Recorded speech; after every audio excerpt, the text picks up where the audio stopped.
ईमानदारी से सोचिए, मेरे सहित जब इस धरती पर मेरा और आपका मां के गर्भ से जन्म लेने के बाद पहला कदम रखा गया, जब हम इस दुनिया में आए थे तो ये दुनिया हमारे से पहले थी कि नहीं थी? हम अपने साथ ही से लेकर के नहीं आए। हमने जब जन्म लिया उससे पहले ये दुनिया विद्यमान थी, और जब हम इस दुनिया से विदाई लेकर जाने वालों को देख रहे हैं, एक भी ऐसा अब तक नहीं मिला कि जो अपने साथ ही सारी दुनिया को लेकर के जा रहा हो। आए जब लेकर के नहीं आए, जाएंगे जब साथ ये जाएगी नहीं, तो इससे क्या सिद्ध हुआ कि मेरी आपकी तो है नहीं।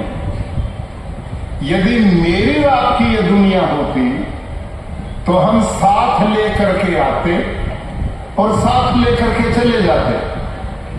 तो इसका मतलब मेरी आपकी नहीं, हम तो यहां यात्री हैं।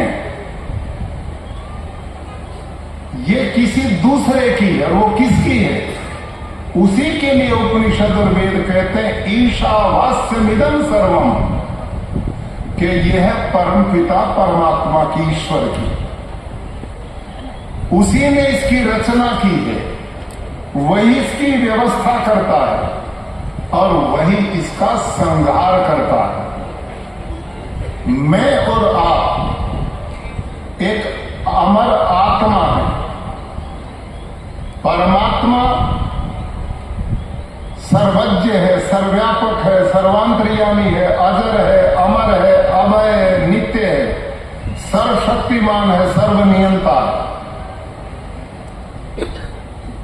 हम अल्पज्ञ हैं, वो सर्वज्ञ है। अल्पज्ञ को महान बनना है तो अपने आप को से जोड़ना, ये इस भारतीय संस्कृति का अध्यात्मवाद है। भारतीय ऋषियों ने कहा,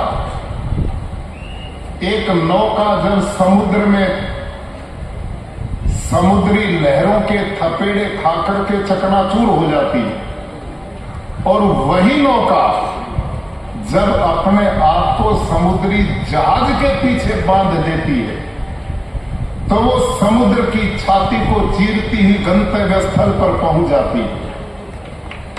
एक बूंद यूं सोचे मेरी भी कोई सत्ता है, तो बूंद बूंद रहेगी, विशाल समुद्र का हिस्सा नहीं बन सकती।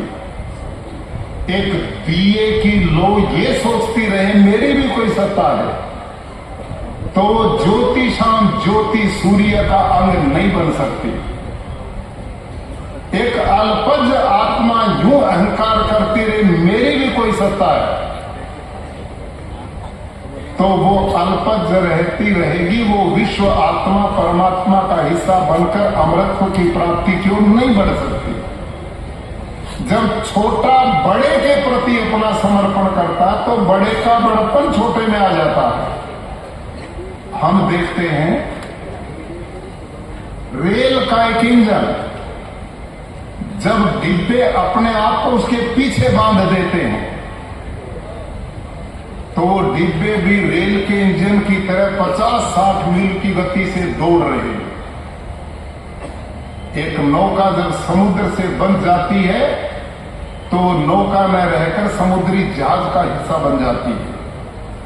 एक बूंद जब समुद्र में मिल जाती तो बूंद नहीं रहती, समुद्र का हिस्सा बन जाती है। एक लौ जब अपने आप को सूर्य की ज्योति से जोड़ती तो वो लौ नहीं रहती, सूर्य बन जाता है। और अल्पज्ञ आत्मा जब विश्वात्मा भगवान के प्रति समर्पित हो जाता है तो फिर उसके असीम आनंद की प्राप्ति करता हुआ मोक्ष की प्राप्ति करता है, और यही जीवन का परम लक्ष्य है।